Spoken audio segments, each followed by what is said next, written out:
पवईमध्ये शिवसेना शिंदे गटाच्या शिवसैनिकांनी कंत्राटदाराचे ऑफिस आणि JCBची तोडफोड केली आहे।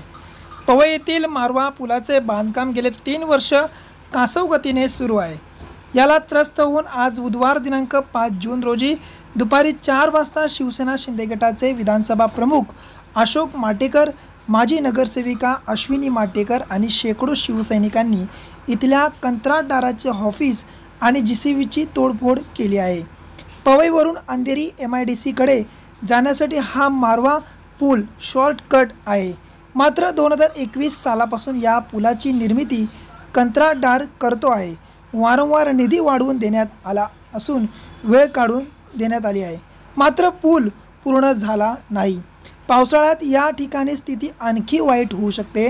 वारंवार तक्रार करूनही हा काम पूर्ण होत नसल्याने आज शिवसैनिकांनी कंत्राटदाराचे इथले कार्यालय आणि उभा असलेला JCB फोडून टाकला आहे। सांगितलं, परंतु असं असताना देखील हे काम अजूनही पूर्ण झालं नाही। खरं तर डिसेंबर 2023 पर्यंत हे काम पूर्ण होणं अपेक्षित होतं, तरी देखील हे काम पूर्ण झालं नाही। उलट त्यांना 5 महिने हे काम करण्यासाठी वाढीव देण्यात आले आणि 3 करोड रुपये सुद्धा वाढवून देण्यात आले।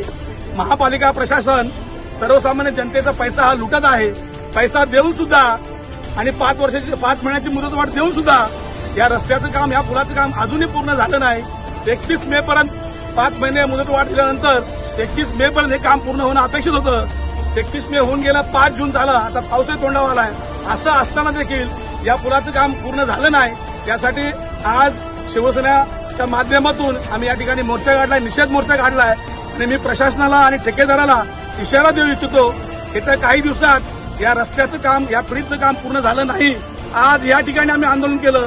पुढच्या वेळेस महानगरपालिकेच्या जे रस्ते विभागाचे अधिकारी आहेत त्यांच्या कॅबिनमध्ये घुसून त्यांना जाब विचारल्याशिवाय आम्ही शिवसैनिक गप्प बसणार नाही, असा मी या ठिकाणी त्यांना इशारा देतो।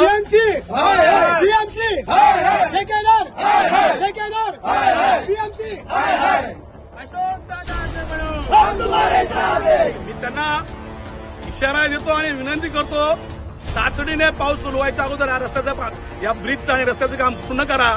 अन्यथा आज जे ते झालेलं आहे, ही वेळ तुमच्या ब्रिज डिपार्टमेंटमध्ये येऊन, परळीला ब्रिज डिपार्टमेंटच्या ऑफिसला येऊन आम्ही त्या ठिकाणी तुम्हाला धडा शिकवल्याशिवाय राहणार नाही, तुम्हाला त्या ठिकाणी आम्ही बसून देणार नाही, असा मी इशारा देतोय। अजूनही सांगतोय, तातडीने काम पूर्ण करा, अन्यथा येथील जनतेच्या आणि शिवसैनिकांच्या रोषाला सामोरं जायला तयार राहा।